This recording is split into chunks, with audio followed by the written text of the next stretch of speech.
ٹھیک ہے، اگر وہ جیتا اپنے ووٹ سے ہے، میں آج بھی اسے کہتا ہوں چلیے ریزائن کیجیے پارلیمنٹ سے، اور ریزائن کر کے پھر لوگوں میں آئیے، ہم بھی دیکھتے کون ان کو ووٹ دیتا ہے، یہ سامنے ہو جائے گا آپ کے۔ روح اللہ کر ہی نہیں سکتا ہے، اس کے پاس وہ دم ہی نہیں ہے، کرے جو کرنا چاہے، بٹ اس کی مرضی ہے، کرے۔ مجھے یہ بتائیے، کیا روح اللہ صاحب کبھی جیتتے نیشنل کانفرنس کے بغیر؟ کبھی جیتتے؟ نہیں سر۔ سنیے میری بات سنیے، آپ میری بات سنیے، آپ نے سوال کیا ہے جی۔ اگر روح اللہ صاحب یہ سمجھتے ہیں کہ 370 آ سکتا ہے تو کریں، پارلیمنٹ کے ممبر ہیں، بولے 370، کون روکتا ہے؟ ہم نے نہیں روکا، مگر جس طریقے سے وہ اپنے آپ کو ایک قداور لیڈر بنانے کی کوشش کر رہے ہیں، میں ان سے کہنا چاہتا ہوں آپ کے مدم سے کہ وہ غلط راستے پہ ہیں۔ ان کو یہ دیکھنا چاہیے ان 14 کا کیا حال ہوا جن نے 84 میں میری حکومت کو گرایا، آج ان کا نام و نشان کہیں نہیں ہے۔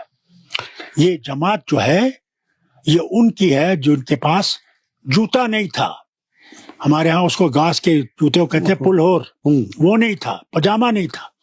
یہ ان کی قربانیاں ہیں جن نے اس جماعت کو زندہ رکھا ہے، اور آج بھی وہی اس جماعت کو زندہ رکھ رہے ہیں۔ روح اللہ کر ہی نہیں سکتا ہے، اس کے پاس وہ دم ہی نہیں ہے، کرے جو کرنا چاہے، بٹ اس کی مرضی ہے، کرے۔ اس سے اس بات کا یہ، کیونکہ وہ آگاہ ہے، جی وہ قرآن کو جانتا ہے، جی۔ اس قرآن سے اپنا راستہ ڈھونڈنے کی کوشش کرنی چاہیے جو صحیح راستہ ہو، وہ غلط راستے پہ ہے۔ ٹھیک ہے، اگر وہ جیتا اپنے ووٹ سے ہے، میں آج بھی اسے کہتا ہوں چلیے ریزائن کیجیے پارلیمنٹ سے، اور ریزائن کر کے پھر لوگوں میں آئیے، ہم بھی دیکھتے کون ان کو ووٹ دیتا ہے، یہ سامنے ہو جائے گا آپ کے۔ اگر آپ اس دائرے سے باہر نکل جاتے ہیں، بتائیے ہم نے کیا کیا اس کے خلاف؟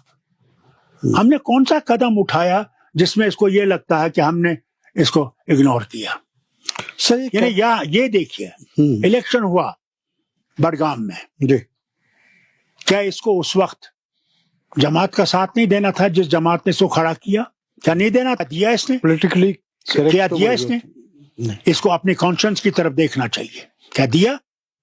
میں مانتا ہوں ان کے آپس میں جھگڑے ہیں، مگر جماعت نے جب کسی کو کھڑا کیا تو اس وقت مجھے یاد ہے مولانا مسعودی کا ایک، جب میرے والد اور سب جیل میں تھے تو مولانا مسعودی نے اس وقت بیان دیا جب الیکشن ہو رہے تھے اور احمد شمیم لڑ رہے تھے بخشی صاحب کے خلاف، جی، اس نے کہا اگر جماعت کا فیصلہ آئے کہ کھمبے کو ووٹ دینا ہے تو آپ نے کھمبے کو ووٹ دینا ہے، وہ ہے لائلٹی ٹو پارٹی۔